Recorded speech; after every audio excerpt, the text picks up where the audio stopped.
aking channel. For today's video po, gagawin ko lang ng content yung patungkol sa pag-shopping.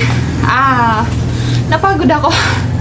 Ay, kung paano mag-shopping yung mga misis versus paano mag-shopping yung mga mister. Kasi nga, ipagtatanggol ko lang yung sarili natin, no, na mga babae. Kasi kapag daw tayo ay nag-shopping, todo-todo. O yung iba naman ay sabi nila, ubus-ubus biyaya. Pero hindi po tayo magkakapareho. Yun nga po, ang content na ito ay patungkol sa pag-shopping. Tapos kasi, namili kami ng damit ng aking mister. Ito yung mga pinamili natin. At saka, ito. At saka, ito. So ngayon, i-open na natin yung isang bag kung ano yung mga laman nito. Item number 1, mga kamarya, ay ganito. Bumili kami ng pantalon niya kasi nga kailangan na niya ng pantalon. Ito ay maganda po yung mga mga tela kasi nga syempre kapag pumunta tayo sa mall, makakapamili tayo. Halos lahat ng gusto natin nandun na. Pero alam niyo po ba na sa social media nga ngayon, isang click mo lang, mahanap mo na kung anong gusto mo. So ito na nga yung item number 1 niya. Pantalon po ito, napakaganda po ng niya. Ito na nga yung item number 1 natin. Naglagay lang ako ng ring light kasi hindi nakikita yung mga anik-anik natin sa ating mukha. Ito yung kanyang item number 1, syempre pantalon. Dahil nga po yung asawa ko hindi po siya maselan sa mga damit, kaya po bumili na tayo ng kanyang mga damit. And ito yung laman ng bag isa ay ito yung mga laman ng bag. Yes, ito po yung pangalawa, pantalon din po ito. Yung mga formal na po, kasi nga kapag nagmi-meeting, kailangan syempre nagmumukha naman ng boss, di ba? Yan, ito napakaganda din po nito, oh. Yan, then meron tayong mga damit. Kumuha na din tayo ng mga damit. Ito siya. Ito nga po yung yes, mga po, iba-ibang sizes, depende po sa brand ng damit, kasi nga po, yung ibang brand ay malaki po yung size nila, meron naman po na maliit ang size. Itong brand na ito ay malaki yung size, ay malaki ba? Maliit yung size niya, kaya nag-go kami sa XL. Tapos, ito din. Ito siya. No? So, okay. Basta sa doon sa department store, nag-stop lang kami sa isang brand kasi marami siyang maganda at kumuha na kami doon ng iba-ibang style pero magaganda nga siya. Ito naman yung item number 5. Then, isa mo yung kabin. Ito namang isang bag. Yung laman nito ay ito siya.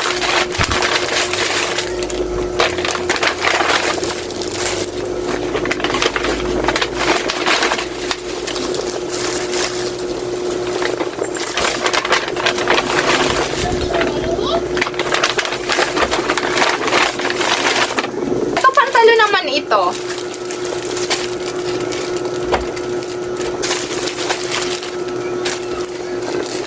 Ano ba to buksan? Pantalon siya. Ito yung pantalon na, alam niyo po ba na napakaganda ng mga pantalon at nakakataba ng puso kasi nga, diba? Hindi ito nag-stretch. Tapos, straight cut po yung type ng pantalon. Napakaganda. Ang lakas makayayamanin. Then, ito namang isa ay yan. Maroon. Maroon siya. XL.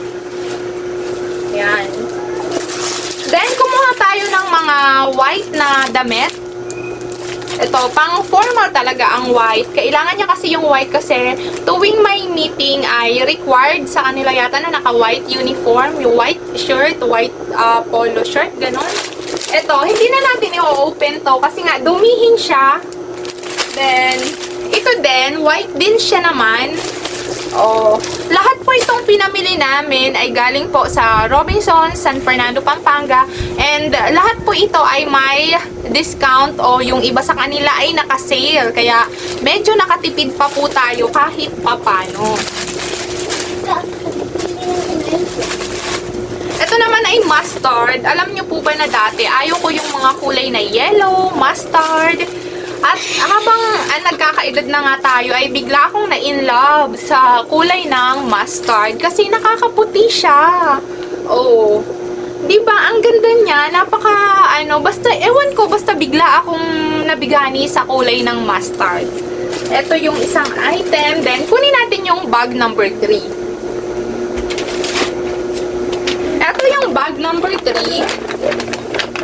Magugulat yan si Mr. Pinakialaman ko yung mga pinamili niya. Ito yung bag number 3. Sa bag number 3, mga kamatnogenya, ito naman yung laman. 1, 2, 3,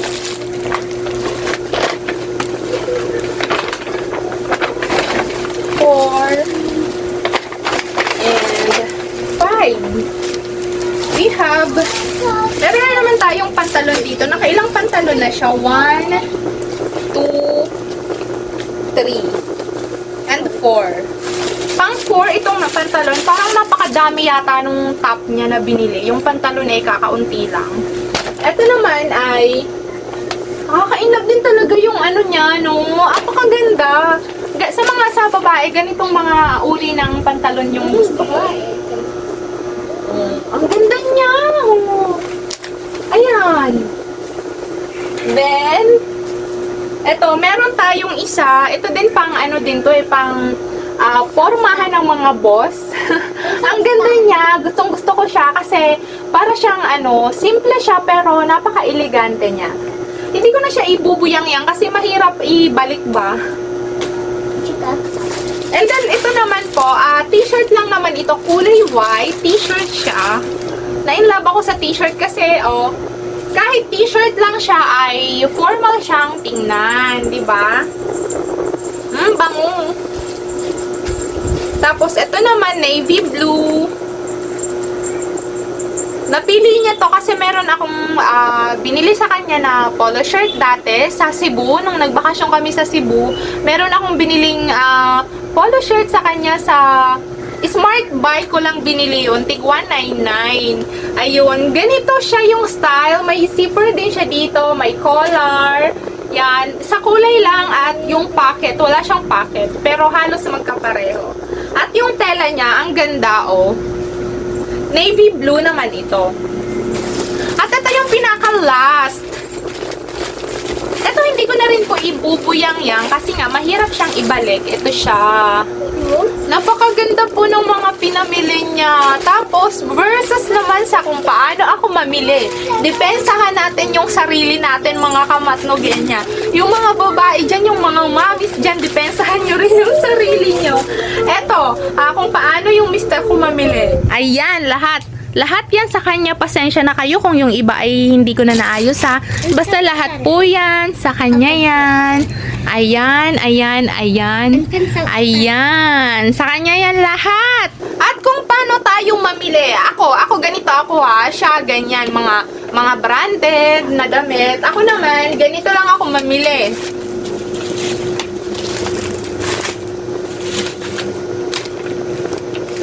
And meron na akong na-open na isa. Ito siya.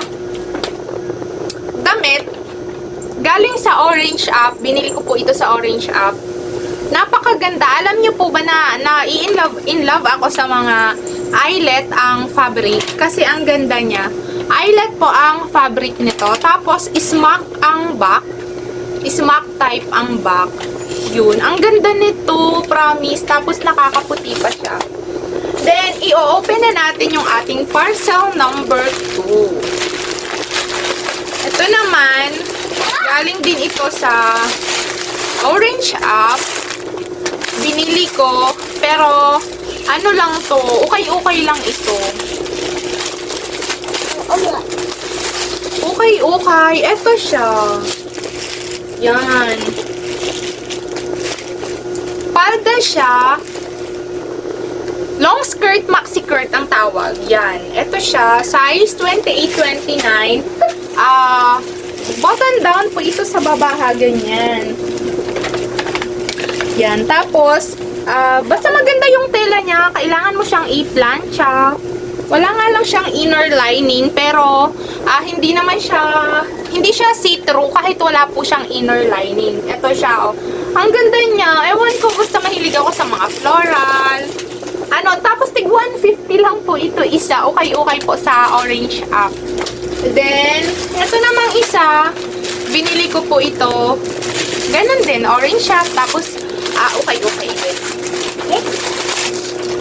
Ito siya. Napakaganda din. Oh.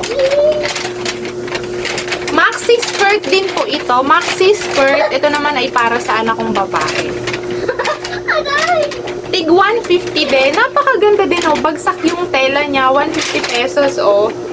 Wala siyang inner lining. Then, ito naman yung ating parcel number 3. Itong parcel number 3 natin ay yung kukumpleto sa ating OOTD. Alam niyo po ba kung ano ito? Siyempre hindi, char. Ito siya. Uy, ang ganda niya. Alam niyo po ba na meron na akong ganitong tsinelas? Yan. Apakaganda nito. At yung ano niya, yung strap niya, rubber, hindi po kayo magkakapalto sa katawan, sa paa, sa katawan. Yan, size 39. Size 39 na yung kinuha ko. Yan, ito yung bali, terno sila, kaya kinuha ko, no? Masyadong magastos, no? Pero ito, ano lang ito, 199. Parcel number 4.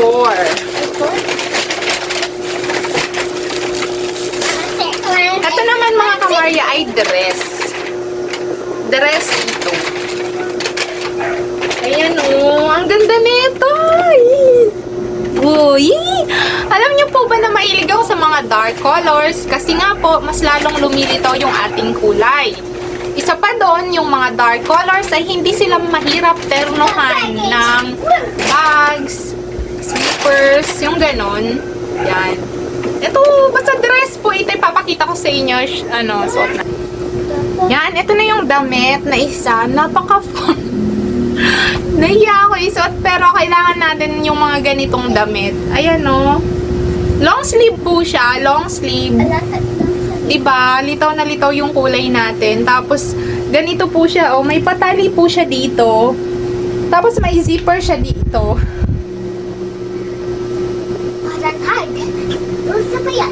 Yan, may zipper siya, oh. Hindi pa abot doon sa kilikili.